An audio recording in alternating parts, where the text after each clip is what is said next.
You can't really see it. Yeah, look how photogenic she is. Not a photogenic That's what I'm saying. Yeah. Pretty good looking. Anyway, no matter where I went, people were She's so good looking at first, I thought she was you. yeah, totally.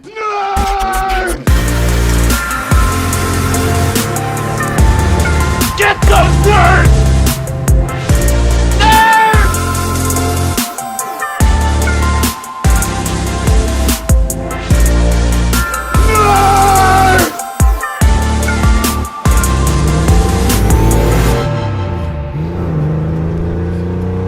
Big bags. Keep rolling. Just whatever this is gold. Keep rolling.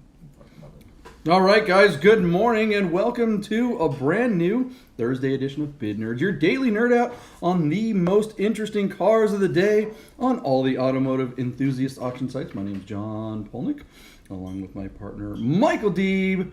Good morning. We're in your house. We're in San Francisco. How are you today? Good morning, JP. I will not talk about the weather. How's that? Let's not talk about the weather. Let's just Today's get... driving day. It is. We are so excited to get on the road, get the show done, and we are meeting up with our friends from Driving While Awesome, DWA, Rad for Sale, Radwood, all the things, Lane and Warren and Art, and we are Bradley going driving. there? I don't think Bradley's going to be there, but I could be completely wrong. We have a lot of other friends that are coming. Really? Paul from Auto Kennel is going to be there. Who knows who else is going to show up? It's probably going to just be like a big old homecoming because this is the first. Fun. Yeah, this is the first rally since before the shutdown. Yeah, so the yeah. Sierra Rally Rewind. Yes. And Radwood was. Let me read it. I got it on a sticker right here. It was called Radwood Returns. Radwood Returns. Was Radwood the show. Returns. Yeah. So Radwood and the Sierra Rally I can't say it. I don't know. I need my coffee. But anyway, I'm excited, man. Is that a wrap? Are we done? Yeah, we're done. That's the Okay, show. we're going to All right, drive. let's go. Yeah, All right, we're done with you people. We just want to go drive. Oh, I mean, that is why we do the show, right? Because we're car enthusiasts, we're auto enthusiasts. nerds. You're not going to learn a dang thing here because we're kind of idiots. Most of the information that we know about cars is useless. But we just rattle it on anyway because apparently there are other nerds like us out there. And if you're part of the nerd herd, we really, really, really appreciate you and thank you so much for joining us every morning. We do this all week, usually Monday through Friday at around 9 o'clock. It's a live show. We do it when we get to it, but it's always in the morning and it's live, and so we really appreciate you guys being here. So hit the subscribe, like, notification button if you haven't already, and really do us a solid. Every car that we talk about today, Comment on the listings. correct. Go to the platforms of the respective cars that we talk about and mention in the comments below that you heard about the car on Bid Nerds. That is the best thing you could do for our channel right now. Yep. We are growing fast, and it's all because of you guys, the Nerd Nation. Yeah. Thank you. If we can grow at the rate which with the 996 is appreciated, I think we're going to be millionaires. We're going to get rich. We'll do famous. We'll do shaving ads. It's going to be awesome. Unfortunately, $1 million isn't really going to buy you anything by the time that happens. It's true. Because inflation is already going crazy. Car, Yeah. and we'll Yeah. shoot ourselves in the head gasket. We'll be which lucky doesn't if we exist. can buy a used Del Sol with that much money. Yeah, right. All right. Well, okay. So one of the things that we do on the show every day, we always start out with our predictions from the let's day not do that. before. Cut And it just proves that we don't know what we're talking about at all. So let's go ahead and, check ourselves as we wreck ourselves. Because boy, did we screw this up yesterday. You didn't. I did. Well, Let's I talk mean, about the one I won. Let's all start right. with the BMW. I don't know if that was our first car. It was the 1970 Yeah. BMW. Yeah, let's do that. Okay, so Sure, what why it not? was, what it is a 1970 BMW 2800 CS that somebody kind of resto modded the car, right? What platform was this on? Sorry, buddy. good. BAT, JP. Okay. That car was on BAT. It was a silver car with sort of a black interior. It had CSL looking seats, but they were not CSL seats. I think they were aftermarket, maybe like a Recaro, but they had, I say that because they were heavily bolstered in leather, but the seats were corduroy, which is very reminiscent of the correct CSL seat that would come in the CSL model. So you got the seats, you got the Nardi wheel, you got the Alpina wheels, which are really cool, 16-inch wheels. But the real story is under the hood. Excuse me. They substituted the 2800 cc, the 2.8 liter inline six, with a 3.5 from a more contemporary car. So it's more torque, more power, more displacement. Swapped out the 4-speed for a 5-speed, and then modified the suspension with sway bars and matched springs and shocks. And what you've got now is one of the prettiest cars of all time, with a very drivable platform underneath you. You know, so the suspension has been addressed. The gearbox is correct, and now you've got a motor that'll keep up with just about anything on the road, because these are still relatively light cars. And we have seen these bring big money. We have seen cars that are non-original bring over $250,000. This car was on BAT. It was nicely done. It wasn't extraordinary. It looked like a very driver quality car, and I thought $125,000 was realistic for getting this car done. You were a bit more pragmatic. You said $115,000. JP car, our car made it up to $150,000, where I would say our unrealistic consignor did not sell the car at that price. So $150,000 on BAT was a failure to sell. Boom. So, anyways, that was my lone hotspot for the day because that's the only one I won. What do you think about that result? Do you think 150 should have brought that car home? I'm sure he did not have 150 in it. Yeah, I mean, I don't know. The car sure is fantastic. I mean, I definitely like the idea of driving something like this. I mean, it's a lot like taking an old long hood 911 that would have a 2.2 liter in it or something like that and throwing a 3 liter in it from an SC or a 3.2 from, something bigger, or making a real hot rod, a 3.6. That's a great right? analogy, by the way. Yeah, and, because that's infinitely more drivable, more fun, way more, way faster, blah, blah, blah, blah, blah. I think that's this type of car. You definitely want to improve the performance as much as you can because it really is, the original version of this car is a pretty old car. So I think it's going to be lacking in a lot of ways. Don't get me wrong. I don't think it's a bad car or anything like that. It's certainly going to be worth more when it's all original. But this is the kind of car that you could drive and enjoy. And, I certainly personally appreciate that a lot more. I'm surprised that $150,000 was not enough to buy it, and unfortunately, if this is on BAT, talking to the seller, bro, that's what the car's worth. If the bid was up to $150,000, there's no place you're going to get more money for it. So whatever you evaluate the car at, you're simply wrong. I mean, you just don't. You're wrong. Your reserve was too high, and you're just gonna have to wait and see if they continue to appreciate before you'll be able to. I want to run through a couple of quick takes. Yeah. One, I thought the photos were mediocre, and this guy had red cocoa mats that he left in the car. It's like, buddy, those are polarizing. They don't go with the car. Like, you like them. Remove them and make the car look neutral and appealing. You have to appeal to a broad audience. That's your best gig. The second thing is, I think this generation, I think, what do they call them? The E9s are on a really steep climb that just happened recently. And so chances are that this guy did his 3.5 swap a long time ago, which is why I think at 150 he still would have made money. He should have let go of this car. Just because somebody else got 250 doesn't mean your car was worth 200 or 250. That's just, keep it real. You didn't spend that much on it. The fit and finish isn't that extraordinary. You have red cocoa mats and you think your car's worth $150,000.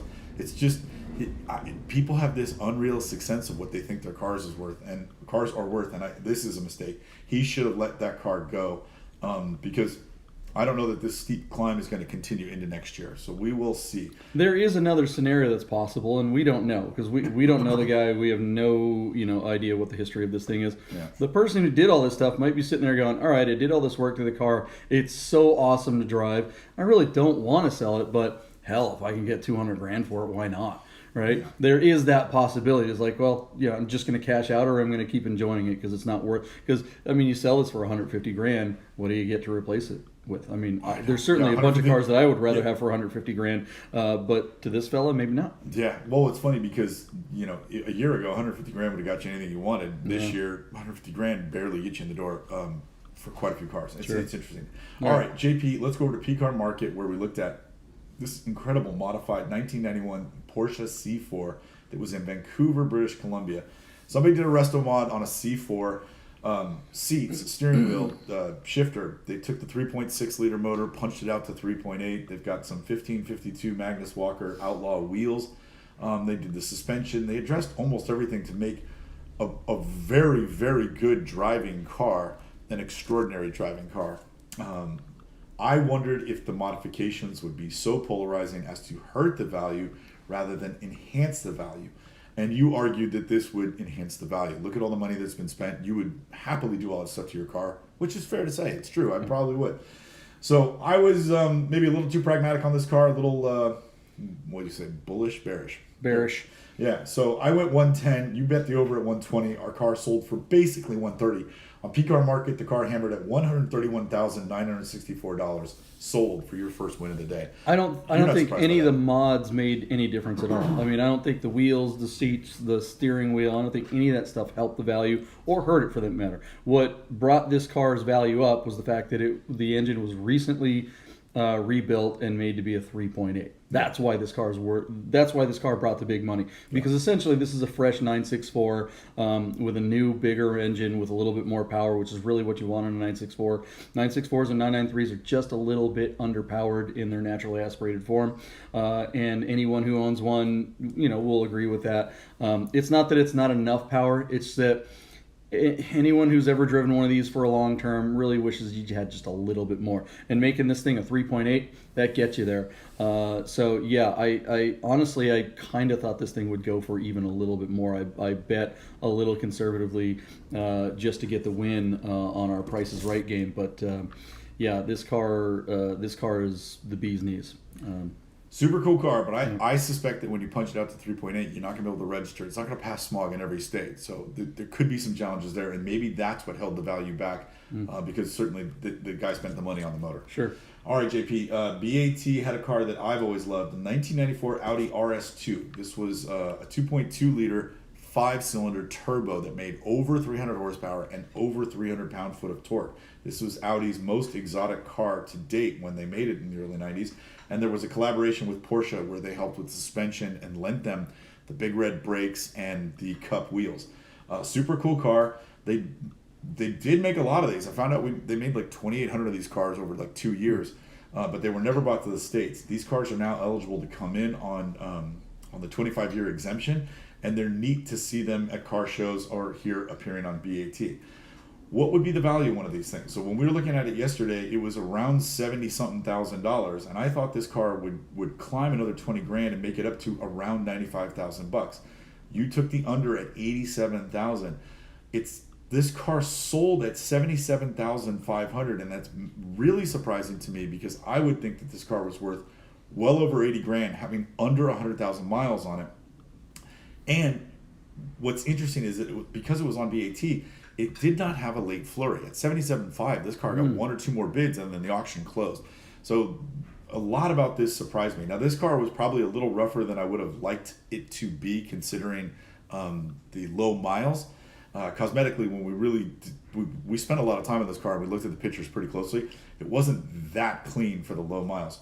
Talking about ugly floor mats, I got the photo of. Yeah, there you go. But is there anything else that you saw that would suggest why this car would be held back? Because this is one of those rare unicorns where I would think people would absolutely be fighting over it, because where do you go get another one, Well, I mean, this is where the bid nerds kind of fall down. We don't do research. We don't dig in deep. We're not doing deep dives here. No, we're not reading every comment. I mean, honestly, I think there were a couple of key things that I noticed when I was digging through the photos, and that was that, there was an aftermarket boost gauge kind of haphazardly bolted to the dashboard. Putting a screw through a dash. Yeah, with an errant wire sticking out. I mean, it was like these little details that made you go, ooh, wait, what's going on here? You really you gotta love this car with it's got Porsche script on the intake manifold. I mean, come on. How do you not? I mean, it's polar silver. This next to a 993 in your garage would be the perfect two-car solution, as our friends on DWA like to call it. But yeah, I suspect that if you dig into the deeper descriptions and get into the comment section, and it's really important if you're ever considering buying one of these cars off of one of these platforms. I mean, the comments are what make these platforms so valuable. You can learn way more in the comments than almost anywhere. There are a lot of people who watch these auctions like we do purely for entertainment value. People who have no intention of buying anything, which for a seller can be annoying. But what that does, that brings more of an audience to these individual cars, and people read and people make comments about the cars in regards to condition and trivia and all kinds of stuff. And that's really where there was a wealth of information. Yeah. So this car, I feel like something was discovered in there, and we just didn't do our research, because why would we? I think that's fair. All right, JP, another shocker: a 1993 Land Rover Disco Camel Trophy car Again, under 100,000 miles. These are imported cars. It was right-hand drive. Did the Camel Trophy. This was on BAT, JP, and this car also failed to sell. So I said 12, you said 11. Our car was bid up to $8,200, but it failed to sell there. So that's two interesting cars that the nerds picked that failed to sell on BAT. That is not common for us. That's pretty unusual. Yeah. So what do you think about that? I don't think we're going to cover too many of these Camel Trophies because most of them are just beat up, like, old used rigs. But well, yeah, I kind of thought it would bring a little bit more money because it was. Well, I mean, it's a right-hand drive, so that's. Yeah. Or is this a left-hand drive? No, it's a right-hand drive. It's an automatic too. It did not have a manual, which I thought was kind of weird. If you're out there crawling, wouldn't you think that if you're really good you certainly want a manual one, yeah. But right? I don't remember if the trophies necessarily came with manuals. There are manuals out there, and that's certainly the one you would want. That's the one I would want, yeah. Being a right-hand drive, I mean, really, when it comes down to it, this thing's just a piece of junk. The only thing that you get in this rig that you don't in a regular Discovery, which in this condition would be worth a couple of grand, is the full, locking front and rear diffs, which is valuable. But considering the rest of this vehicle's condition, how poor it is, I think you start getting in that 10 grand range, and you start looking at, I mean, if you're okay with a right-hand drive, you can find, they've recently opened up because of the age of these vehicles, or not these, but you can get Series 2, Land Rovers, basically Defenders, and if you're going to spend $10,000-$15,000 and live with a right-hand drive, why wouldn't you get a two-door or four-door, or even a Toyota Land Cruiser, like a little bit younger Land Cruiser, all the way up to like a well, yeah, but that's a different. Okay, there's certainly. I think that is an apples to oranges comparison. Okay. Maybe not. Maybe it's more like navel oranges to tangerines or something like that. They are pretty close, but I'm just saying that if you're like, okay, I want that Euro hipster thing, and I want to look cool. Do you get a Discovery? Do you get a Disco, or do you get a D90 wannabe, a Series 2 Land Rover? Right. And I think the Series 2 is the classic thing that you're going to want. You can take the roof off. You can do all those things. I don't know. Disco ones are pieces of junk, and if you buy this, you're constantly going to be chasing gremlins.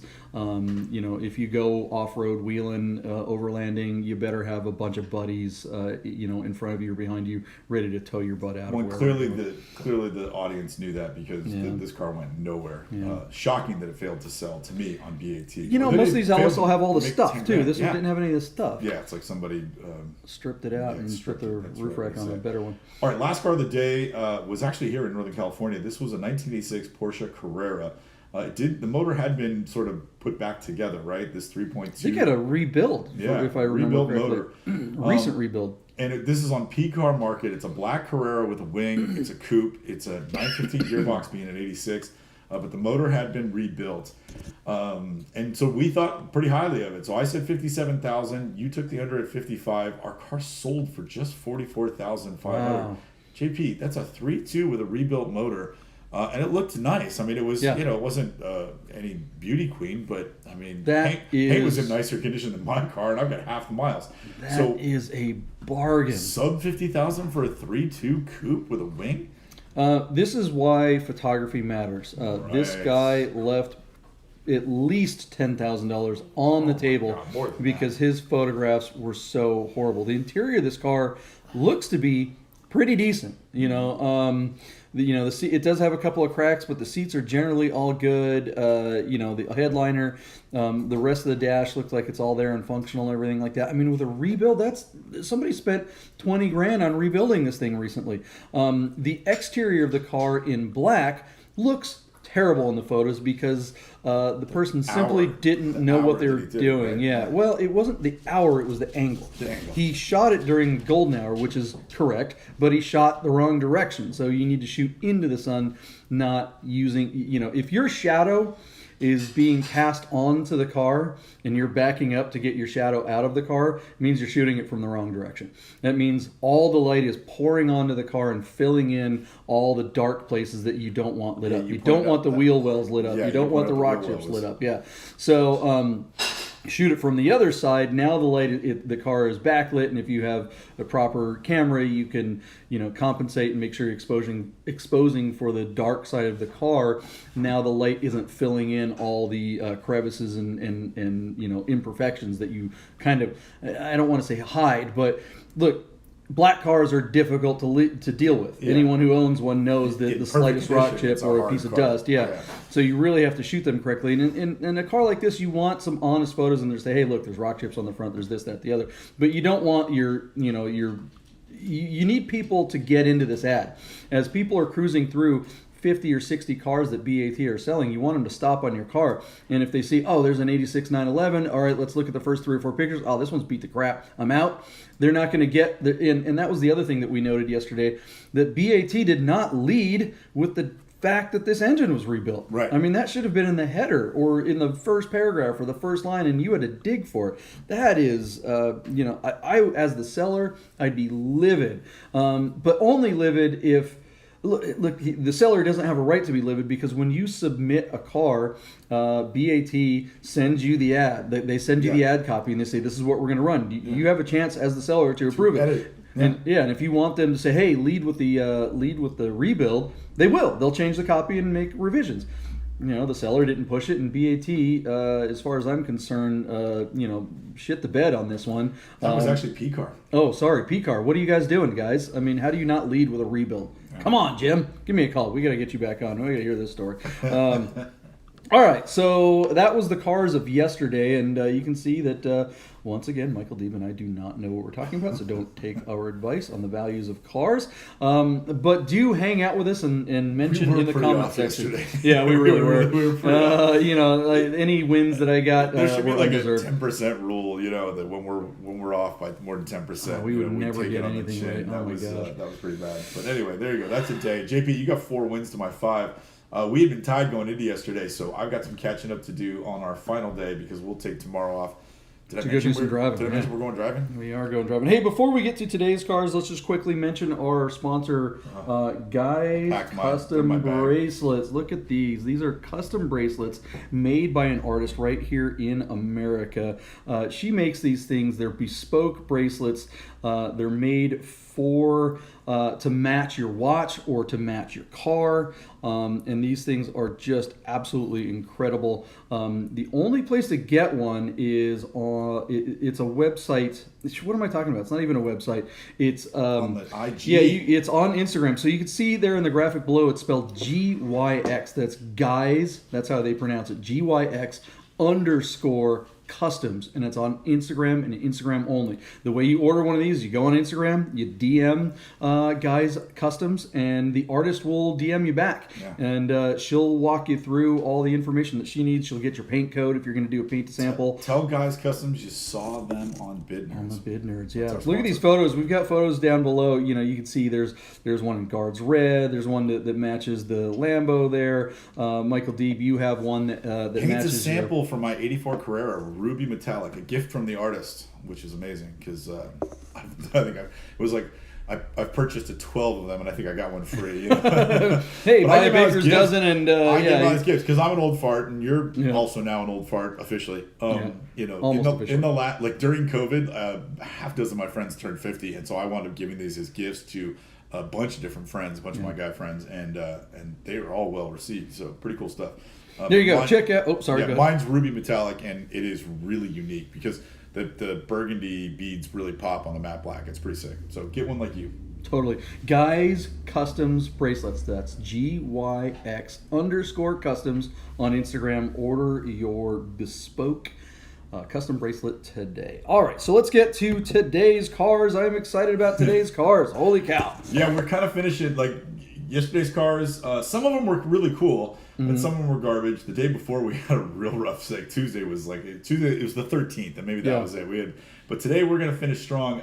I think I would probably keep any one of these cars, which is really interesting. Let's start with the 86. Since we talked about an 86 yesterday that was kind of a plain Jane 86 911. Let's get to this one. This is really fancy. Okay, so Bring a Trailer has brought to market a 1986 Porsche 911 Carrera Cabriolet out of Jupiter, Florida.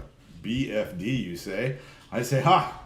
This car is a Euro car, so it's got a ZZZ VIN, which is denotes that it was for the European market. The car is showing only 32,000 miles, and wait for it, JP, this car is a European M491, which means it's a turbo look cabriolet. That's the order code for turbo look is M491.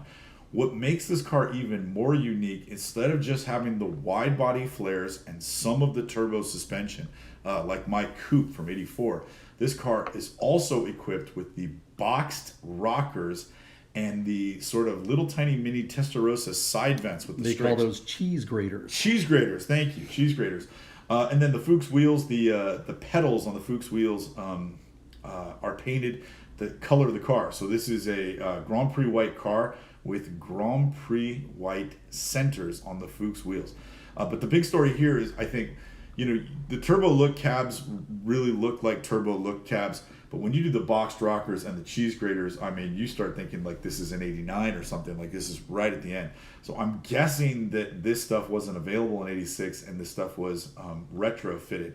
This car was made for the Netherlands and was brought in a couple of years ago. It's showing very low miles and has a really interesting interior. JP, I'm not sure if you can pull up a photo of the interior on this car, but take a look. That is like granite green interior with light gray sport cloth centers for the seats, and then that's matching light gray carpet around the bottom of the car and the bottom of the door cards. So this car has a very unusual interior and some really interesting features on the outside.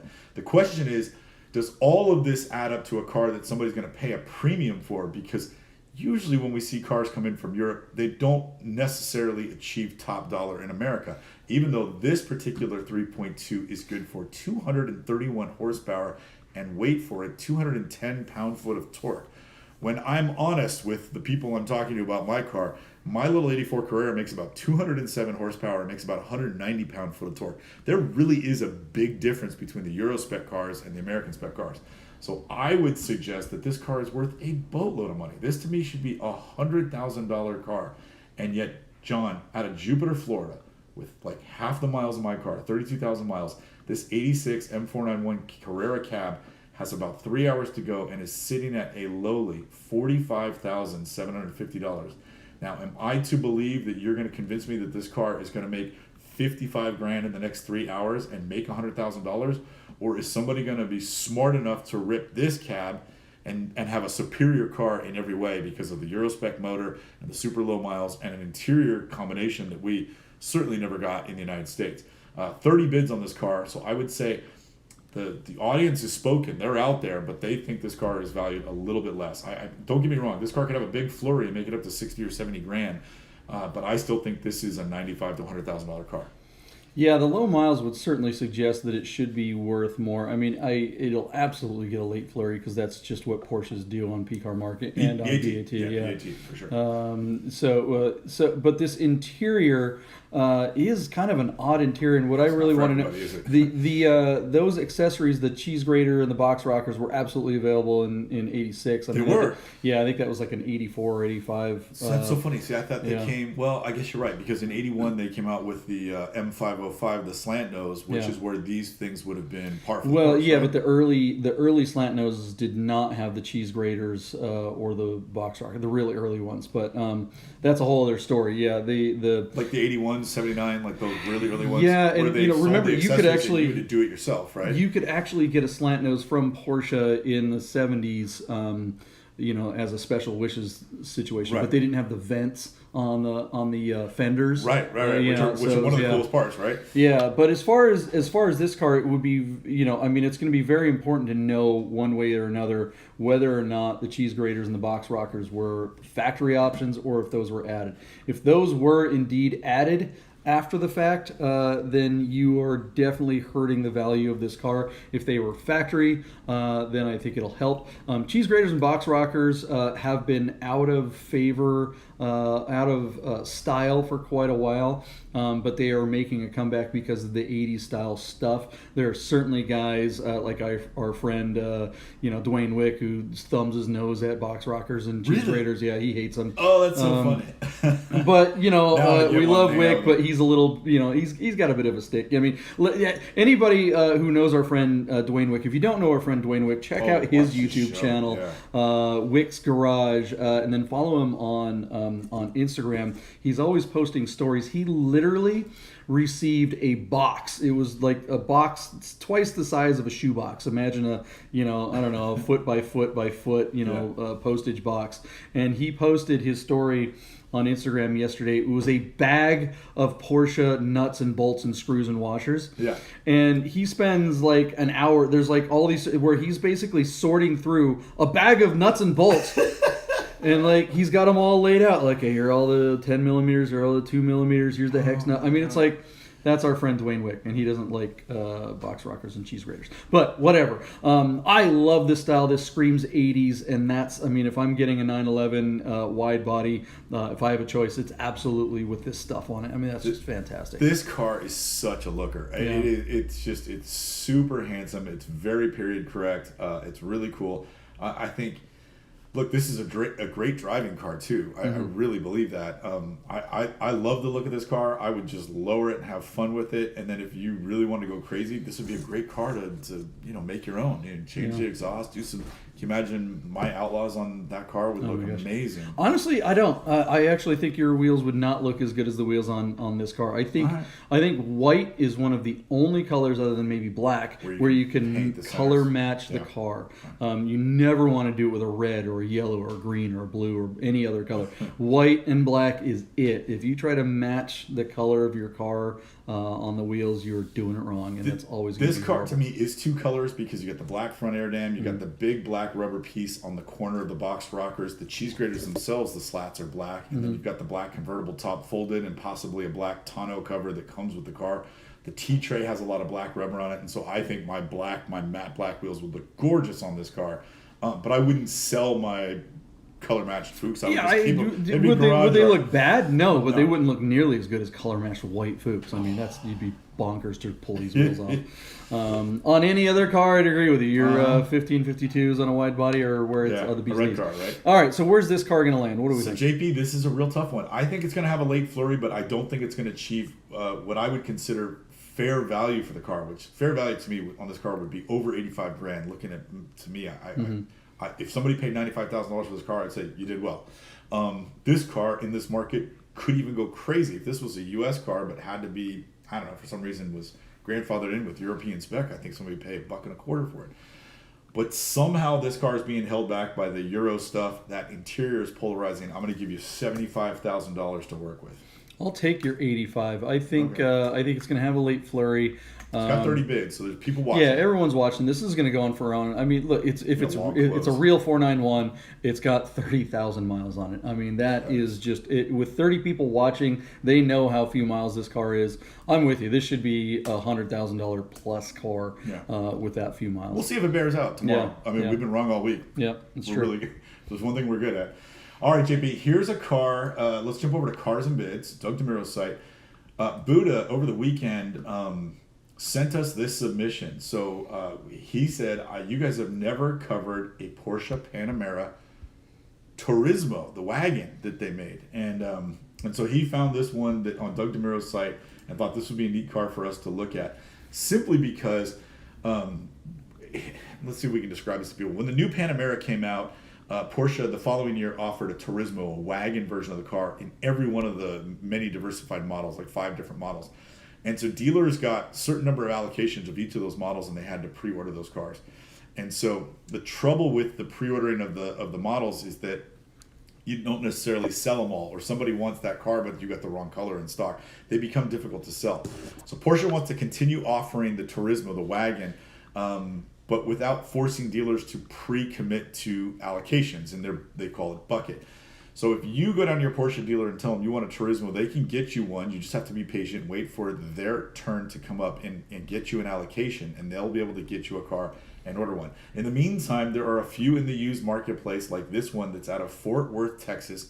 submitted to us by Mike Myers in Las Vegas with just 17,000 miles on it. This one is a 2018 Porsche Panamera Turbo Sport Turismo. That means it's got 550 horsepower and I think a 570 pound-foot of torque from its 4-liter V8 twin-turbo motor, running through an 8-speed automatic and all-wheel drive. This was $181,780 car when it was brand new. That was just 17,000 miles ago and just about 2 or 3 years. The car is sitting with 3 hours to go at just $87,000 on only 6 bids. It only had 4 bids last night. It got 2 bids this morning. So JP, what do you think about this car? And then I'll give you my bid, and then Buddha gave us a bid, which is great. Oh, nice. Not only did he submit the car, but he gave us his bid and his take on this car plus the website. So Buddha, thanks for playing along. Thanks for the submission.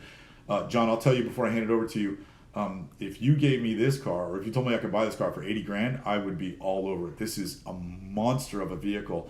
And the big difference here, when you go to the Sport Turismo versus the Panamera is a true 4-seat car. They only come standard with 4 seat belts. The Sport Turismo comes out and you've got a bench in the back seat, was what we would expect as Americans from a luxury sedan. You've got 3 seat belts in the back. It was so successful in that regard and received so much praise from the Porsche and the public that Porsche now offers the Panamera with a bench seat option to go 3 seat belts. But when this car came out, it was the only way to get 5 people into a Panamera. I love this car. I love the utility. I love the look of it. I think they did a great job. It's got kind of that shooting brake look. Do you agree with me? Are you into it? The Panamera was a very, very divisive Porsche when it came out. People were not into the original version. The old one was ugly. Yeah, and that's because it really was not a good looking car. It wasn't even an opinion. Yeah. It was a fact. But the thing is, the functionality, having a hatchback in the original one, I don't know why the hell they didn't just go this route in the first place, because that really would have fixed the look of the original one. And now in the second generation with this look, it just makes a car that was kind of like, okay, that's kind of neat, I guess, to wow, that's amazing. And who wouldn't want to, run around with a bunch of people? And this is the ultimate mile eater. I mean, you're just going to rip up pavement. If you need to cross the country or drive to Vegas from LA or something like that, this is absolutely the car you want to do it in. And all 5 people are going to be pretty darn comfortable. The only downside of that is you have to look at the interior while you're in it, and that really, I think, is going to hurt it. I do not understand what the hell Porsche is doing for decades now when they make the whole damn interior one non-black color in this Cohiba. That is just a sea of beigeish, caramely, whatever. Cognac. I would say goodness, cognac, but it's just, sorry guys, I'm not at the photos there.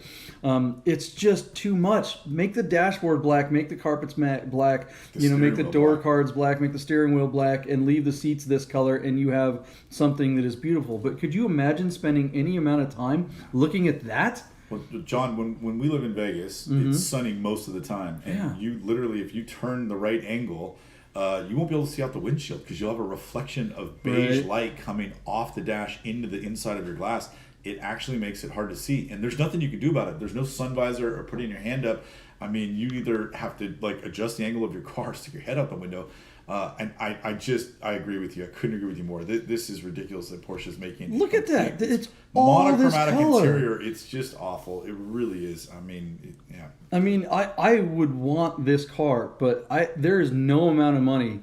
You couldn't discount this car enough to make me say, yeah, I'm keeping it. If someone were like, here are the keys, I'm gifting you this car, I would just immediately put it on Great BAT or something. And I got to tell you, I wouldn't put it on Cars and Bids. I don't know what the hell this seller is thinking. Maybe they're rushing the market or something. Would be beautiful, real cognac interior. It's very rich. It's actually very Italian looking. But yeah, Porsche goes ahead and ruins it by making everything that color. The central color, the carpets, even the seatbelts. It's just, come on, man, it's barfable. I really don't get it.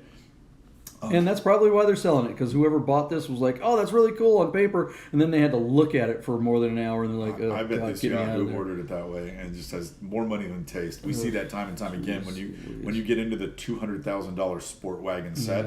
That's your Ferrari market. There's a thing here, JP. Well, look at his other 2 cars in his garage. He's got an official pace car He's got two pace car Camaros. He's got an original one and a new one. It's like, all right, dude. Well, there you go. There's your taste factor right there. Done and done. And there's a Ford Thunderbird in one of the other photos. Yep. You see that? There's a thing with the wagons in Europe, JP, that's really interesting. While we were all jonesing over Jeep Cherokees with 5.9s and then the SSTs, whatever. Yeah, we got into SUVs. In Europe, if you were a junior vice president and you could really only afford one car and you were living in an apartment, you lived in Madrid or you lived in Paris or you lived in London, you'd have one car to do it all. The European sport wagon was your car because you had basically all the usefulness and sport and handling of like an E55 or an S6. What's the one I'm missing? The BMW. It doesn't matter. Yeah, I get it. Yeah. All those cars came in a wagon version, and the beauty of the wagon version is you could either put your dog or your tennis, your tennis gear, your golfing gear, your biking gear, your skiing gear. You could take your honey, throw a couple bags in the back, and go to your little pied-à-terre at the coast. And so this is a man's car in Europe. And here in America, we see a wagon and we think of a guy that's got, a wife and two kids and is strapped down. And we think of it as like a boat anchor, like it's a life that ended. And in Europe, this is more wide open than anything else. You can get in the car, get on the autostrada, and those pay freeways, they're not patrolled. You pay to be on there, you have the insurance for it, and they just turn you loose. You're cruising at 140 miles an hour. With the tunes and the sunroof open. These are really prestigious cars, and it's just amazing how we don't think of them the same way in the United States. I would love to have one of these cars. Maybe not with this interior, but this car to me is awesome. The other thing is that their Panameras are so soft in the market space.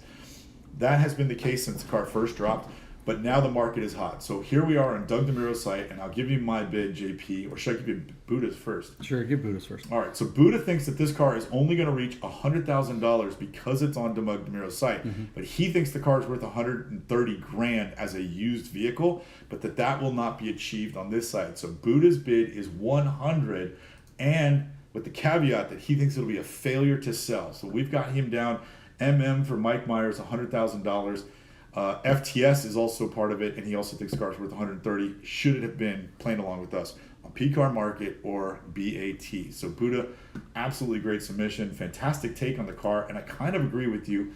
Our car has crept up a little bit, but not a lot. I still think there's a lot of car here. I put $121,000 last night. I'm backing way off that number.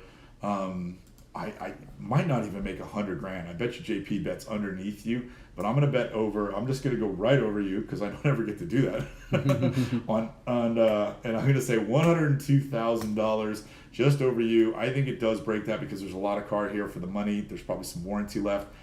But I'm going to watch this. JP might not even make it to 90.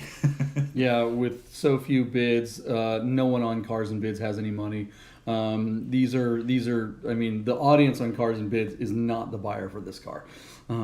Yeah, Buddha, you could not be more correct. You win the green star from the Bid Nerds. You've been paying attention. You are an official nerd. He's like, I didn't need you guys to tell me that. I already knew it. 95,000, and that's. Man, I don't know if it'll get another bid. That's the thing. At 87, where it's sitting at right now, with only 6 bids and however long it has to go. The 2 bids overnight were $500 increments, right? So it went from 86 to 86.5 to 87. Yeah, it's just weird. Nobody wants the car, and it's got Burmester it's got option wheels. But Buddha is absolutely correct. On P-Car Market, this thing breaks 100 easy. Oh yeah, and I'm totally with him. It's an FTS. This is DOA. DOA. All right, thank you, Buddha. Thanks, Mike Myers. There you go. All right, quick shout out. I love this car, JP. Check it out. We found a Euro 1985 Mercedes Benz 190 2.3 16 valve with a 5-speed out of San Diego, California. You're sitting down, right? This car has 405,000 kilometers. That's 251,000 miles. Somebody brought this one in. The big difference here is it's the same basic motor, but it does have different cams, and it has different compression ratio for the cylinders and stuff. So where my American car, which is essentially the same car, makes 162 horsepower, this makes 185, and my car makes like 165 pound-foot of torque. This car makes 189 or something. So believe it or not, this motor is noticeably punchier, and it's the exact same motor. So I do look enviously at this car, even though it's way more worn out than my 77,000 mile example. The rear wing on this car, JP, if you get a picture of the back of it, you'll notice you can see through all three slats of the rear wing. Mine, being an American car, in the middle section is filled in by a brake light, a DOT mandated brake light that is the ugliest thing ever. And I foolishly unscrewed one time on a car I had previously, and there's 2 holes in the trunk. So I unscrewed it, threw it in the garbage, and then every time it rained, I had to dry out my trunk. It's just, I was an idiot in my 20s, still am. Anyways, this car also has 16-inch wheels. The wheels that are on this car, that's on BAT, are the cars that would have come standard on the Evo 1. So they're an inch taller and I think a ½ inch wider. So these are really cool wheels. Someday down the road, I might put these on my car because I think they'll look pretty good. They won't look all modified and that sort of thing. It's a pretty car. It's decent condition for the mileage. Certainly a little bit punchier motor than the motor that's in my car. I would encourage somebody to at least consider this vehicle, and should be a good value. I'm already encouraged that it's up to $20,000 with 2.5 hours to go. I know you've driven my car a little bit, but not really in anger. You certainly got to chase me the other day when we did the Sunday drive. My car leans a lot until I get that suspension on there, but what do you think of this thing? Do you have a newfound respect because you've hung around one for a little bit, or do you still think it's just a 3-box sedan and you would encourage me to sell and keep my Carrera? I've always loved these. I think this is such a cool car. I remember when they, back in the day, loving them. I like this car, frankly, more than an E30 M3. Wow. Part of the minority there. I know, right? Most people would not agree with me on this, but they're all like this kind of black or gray or whatever, and with black interiors. You're never going to see an all beige interior one, that's for sure. Yeah. This car is just the sense of occasion. The thing that's what DWA likes to say about cars, and that's what makes them interesting. You show up to Radwood like we did this weekend, and there is a sea of E30s. Everybody's got an E30, but there's 1 or 2 of these. These are not that common. They're not super rare, but they really are great to look at. I've always loved the minimalism of the 190 platform. Even a basic 190, I think, is just a great car all around. This one, you're looking at it. It's not in the greatest condition, but it's got 250,000 miles on it, and that's just so cool that the car is still on the road and still carving up corners. The car leans a bit, a lot. It does, but it's accentuated, and I always make fun of you when you get in that car. The thing that struck me most was like, what the hell is going on with these seats? They've got these big bolsters that hold you in. Even the back seats, the fixed back seats, have side bolsters to keep you from sliding around, which is really cool. But they've got these massive springs in them. It's like you're sitting in a some kind of lounge chair as you're going around corners, and the seat is leaning, but the car isn't. You're like, you need to stiffen up the suspension, not in the freaking car, but in the seats. You need to make these rigid somehow. You're just like it's like this cushy thing. So it's like riding an old Harley motorcycle that's got the springs on the seats instead of suspension. Yeah. And, just like a hardtail, but springs on the seats. You're like, well, I don't know what's going on. That is a sad and fair analogy, JP. When we were driving on Sunday, I think I told you the spring under the left thigh on the driver's side has failed, and when I would turn to the right, and of course my body weight would then shift to the left side of the seat, that spring was going clung, and I just kept thinking I was going to fall out of the chair while I was driving. Not a good look, but yeah, I agree. The seat, and I think these seats are made by Recaro. They're very pretty to look at, and for 8/10 driving, they're absolutely super comfortable. Long drives, very comfortable. But as we tend to pick it up, and which we'll certainly do this weekend, and get up to 9/10 and 10/10 driving on some of these crazy roads, these seats do start to let you down. That's kind of a bummer. Yeah. All right, where's this one going to land? JP, our car's at $20,000. It's gotten some love overnight. So our little Cosworth Mercedes Benz was at $15,000 on 4 bids last night, and has jumped up this morning since we started doing the show. Little Bid Nerds Mojo has brought this car up to $20,000 on 17 bids. So I put $23,000, and I'm starting to think that this car's going to do a little better than that. I'm just going to creep it up a little and try to stay in play here at $25,000 to you.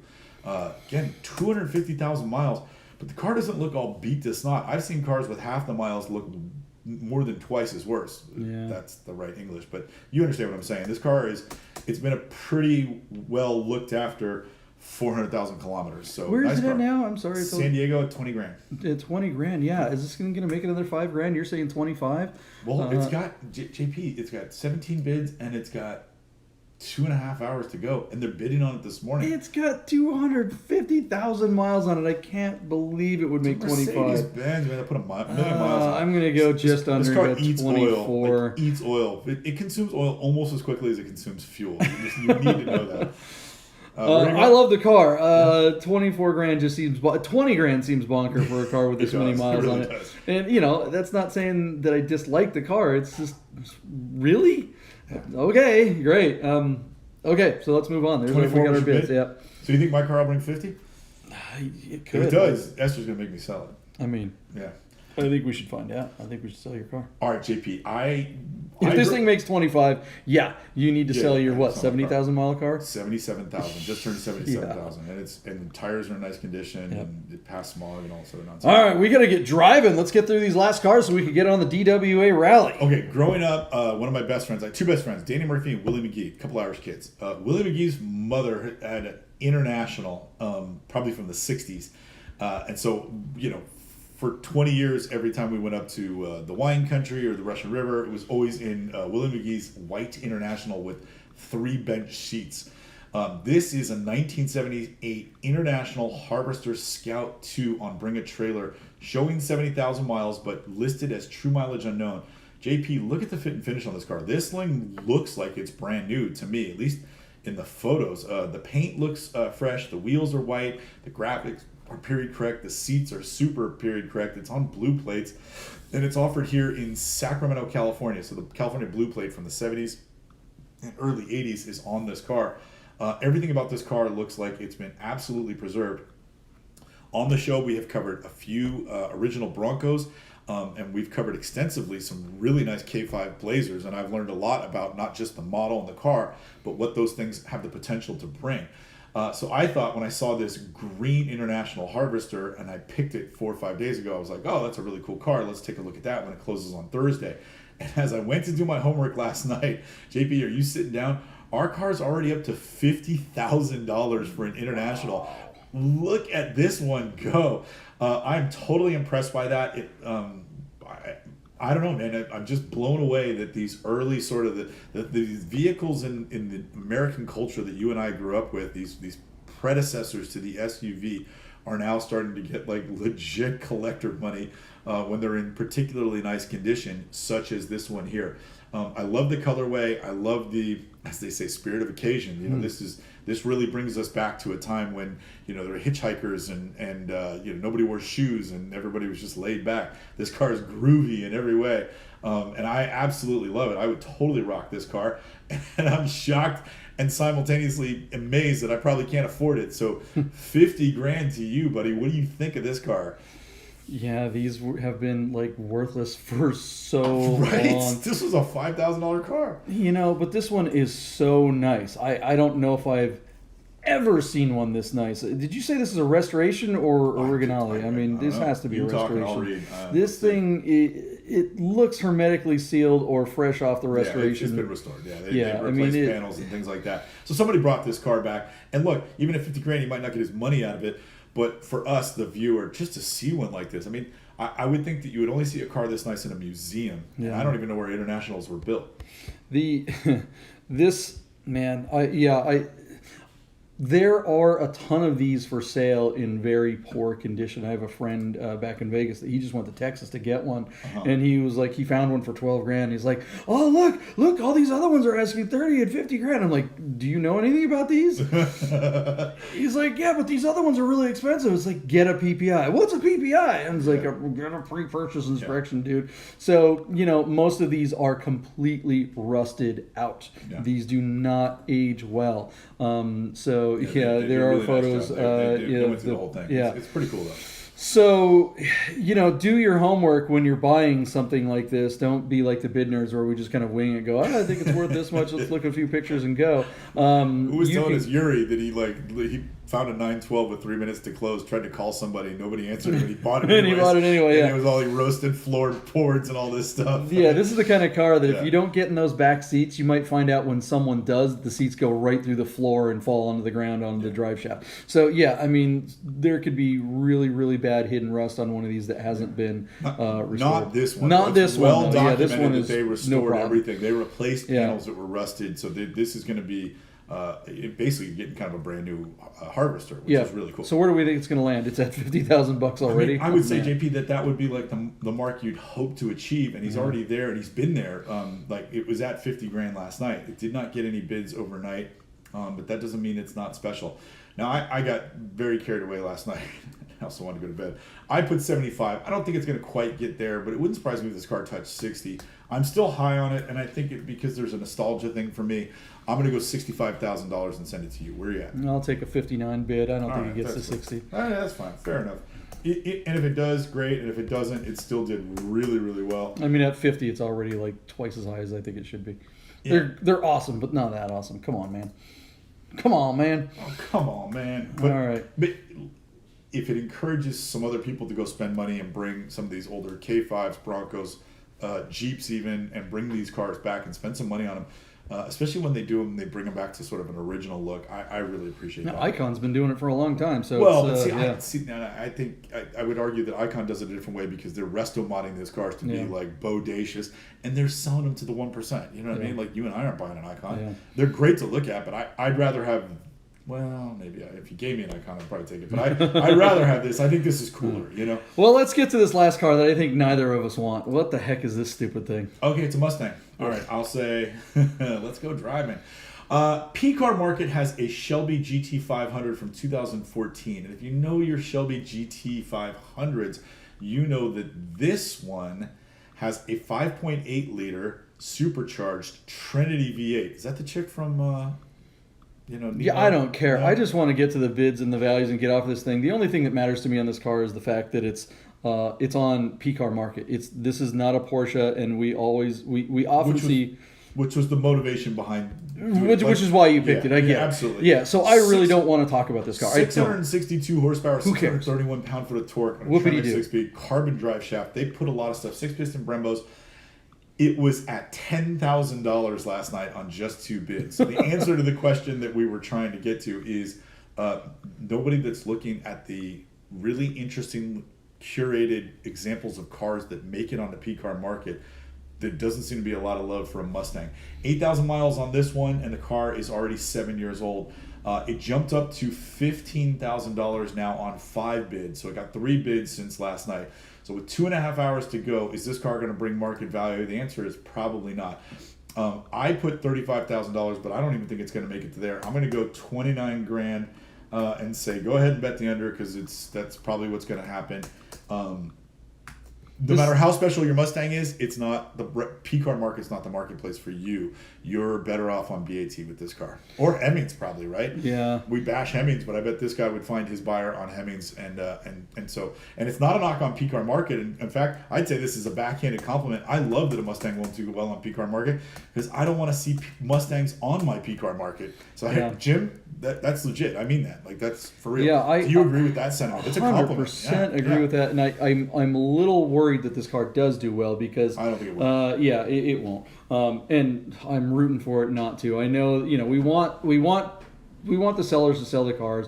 We want P-Car to, make their money and do well. But this car, man, I get why they said, all right, let's try this experiment. But boy, guys, if you open up the floodgates and this works, and then you all of a sudden have a bunch of Camaros and Hellcats and stuff, nothing is going to make people run away from your site worse than that. I mean, we run a car show in Las Vegas. It's a monthly car show called Cars and Cafe, and it's only old Porsches and old European stuff. And every month there's a sea of like Camaros and Mustangs and Chargers and stuff because that's what's mostly in Las Vegas. They all show up and they're like, oh, they want to park in the main area. And we're like, we're pointing down the block. We're happy that they come and spectate, but they ain't parking in our area. That's the bouncer all we the keep other talking shows. about. That's the bouncer that Doug DeMiro needs. You know what I mean? You do not want this. You let one of these in your show, and the whole show gets ruined. There's another show on an opposite weekend. On the other side of the GCC.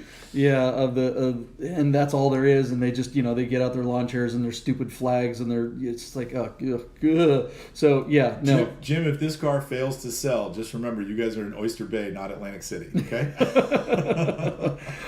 I don't care. There's going to be comments and people are going to be like, oh, this is a great car, this is better than a Porsche, this is going to be. I don't care. I just don't. Care. Yeah. You look at like the picture of this interior and it looks nice, but you touch it and you're like, oh, come on, guys. I mean, it's just plastic and garbage and junk. I do love that in American cars you can go get a manual right now. That's really great. But 600 horsepower manual. Yeah. Did you give a bid on this thing? No. Oh yeah, I did. 29 grand. Yeah. FTS at 25 or what? I don't care. Yeah, I don't care either. But it was just interesting that this hairy-chested Mustang was on PCAR.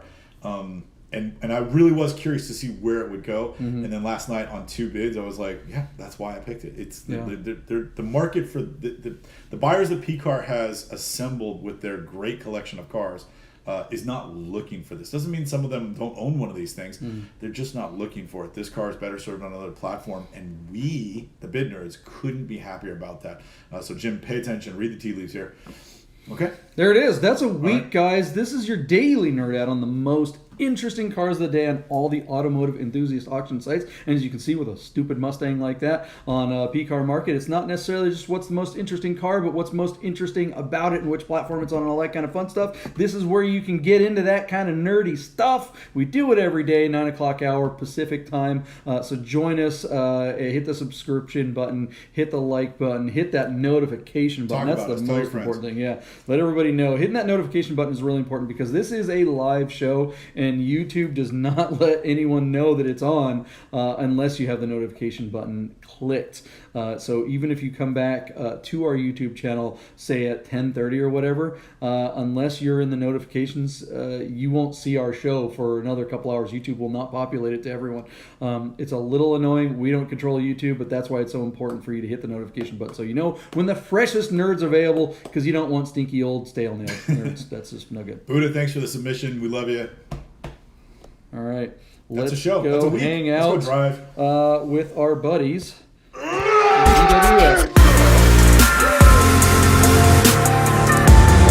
Get those nerds!